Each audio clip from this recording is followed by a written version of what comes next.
সদৌকম সমবায় দিশীয় সন্থাৰ দুদিনীয়া বাৰ্ষিক অধিৱেশন 48 বাৰ্ষিক অধিৱেশন আছিলে।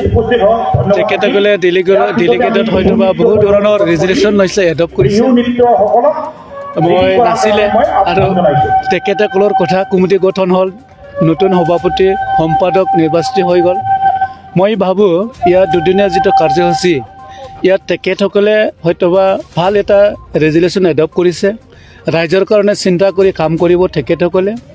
আৰু অনাগত দিনত বিটিআৰ বুলি নহয়, গোটেই অসমৰ যে সমবায় সমিতি যে ভাল কাম কৰিব, মোৰ এটা বিশ্বাস আছে। চাওক, এতিয়া দোকানীসকলে আমি নিৰ্দেশ দিয়াৰ পিছত যদি কোনোবা দোকানীয়ে যদি কম দিয়ে, তেখেতক আমি ব্যৱস্থা লোৱা হ'ব, তেখেতৰ কাৰণে আমি একশ্যন ল'ম।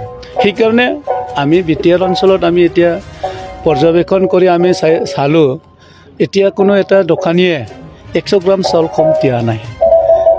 উইলিংলি আমি ঘূৰিছোঁ, ঘূৰাৰ পিছত আমি নিৰ্দেশ দিছে, এৱাৰনেছ কেম্পিঙো আমি কৰিছোঁ। আমাৰ মাজত এটা ট্ৰেন্সপাৰেঞ্চি নাছিলে তাৰমানে, আৰু আমাৰ ৰাইজে বুজা নাছিলোঁ। সেইকাৰণে এতিয়া বুজিছে। আমি যিমান পাৰে ইমান দুখীয়া নিৰীহ মানুহৰ পৰা 100 গ্ৰাম চাউল কাটিব নিদিওঁ। স্মাৰ্ট কাৰ্ড বনোৱাৰ ক্ষেত্ৰত কি ক'ব? বিটিআৰ অঞ্চলত আমি স্মাৰ্ট কাৰ্ড বনোৱাৰ কাৰণে আমি চিন্তা কৰি আছোঁ। ৰেচন কাৰ্ডটো আমি কিমান সম্ভৱ হৈ চাম, আলোচনা কৰি আছোঁ। কিমান বাজেট লাগিব, বাজেটৰ ওপৰত নিৰ্ভৰ কৰিব।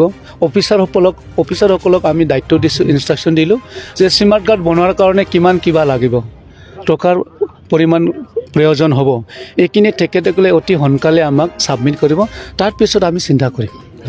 मोनसे गोजोनथाव खौरां। गोजोननि नोगोर क'क्राझाराव थानाय बाजार इन्डिया आरो एमआरएम हस्पिटाल साखाथियाव बड'लेण्ड थेरापि सेन्टाराव थुब्ला ब्रह्मआ गुबुन गुबुन रोखोमनि सानाय सुनाय गोनां सुबुंफोरनि थाखाय फाहामथाय होनाय जायो।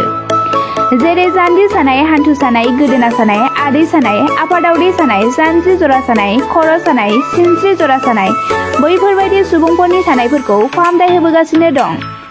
सोरबाफोर बे बेरामाव गोग्लैनाय सुबुंफोरा बे खाबुखौ लानो हागोन।